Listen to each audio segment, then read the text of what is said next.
Dunkirk begins with a young British soldier, Tommy, running through the deserted streets of Dunkirk as leaflets fall around him, warning that the German army has completely surrounded the Allied forces. Gunfire erupts, his fellow soldiers fall, and he barely escapes to the beach, where thousands of stranded men stand in long, silent lines facing the gray sea. Everything feels suspended, the sky heavy, the air thick with fear, hope reduced to the distant shape of a ship that may or may not leave before it's blown apart. Tommy is desperate for any chance to survive, and survival becomes the quiet thread pulling him from one moment to the next. He meets another soldier, Gibson, who is digging a grave, and the two form a wordless pact rooted in the instinct to stay alive. Together they move toward any opportunity they can find, slithering between crowds, trying to get aboard a rescue ship by carrying a wounded man, hoping that helping him will earn them a place. But the boat they get on is torpedoed before it can even leave the harbor.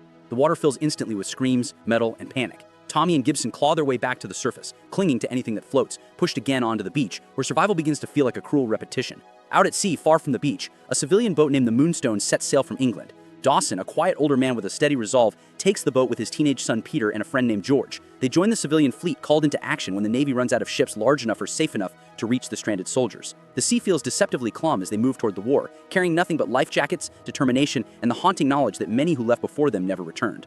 Along the way, they rescue a trembling, shell-shocked soldier from a wrecked ship. He begs them to turn around, terrified of going back toward Dunkirk, but Dawson's mind is set. He knows the men on the beach have no other chance. The rescued soldier lashes out, causing George to fall and suffer a head injury he never recovers from. Still, the Moonstone keeps moving forward, pulled by duty and by the fierce belief that ordinary people can do something extraordinary when the world collapses around them.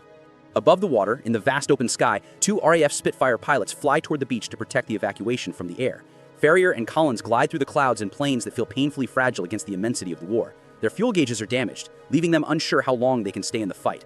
They shoot down enemy aircraft threatening the ships below, turning the sky into a chessboard of danger. When Collins is hit, he's forced to crash into the sea, sinking rapidly inside his cockpit. The cold water rises around him as he struggles to escape. He survives only because the Moonstone reaches him in time, pulling him from the sinking plane.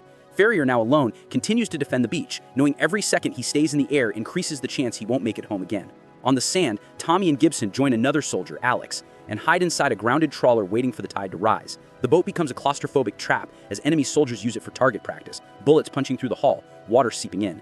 Tension builds, trust cracks, and desperation pushes them toward a bitter choice. Someone must leave the boat or they'll all drown before the tide frees them.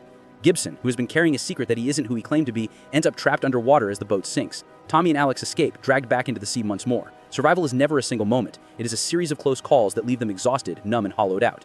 As the Moonstone approaches the beaches, the scale of the disaster becomes clear. Burning oil slicks drift on the water, soldiers leap from sinking ships, and the air hums with the roar of planes diving and rising. Dawson steers through the chaos, pulling men from the water until the boat is packed with wounded and stunned survivors. Ferrier, with barely a breath of fuel left, shoots down the last enemy plane threatening the evacuation.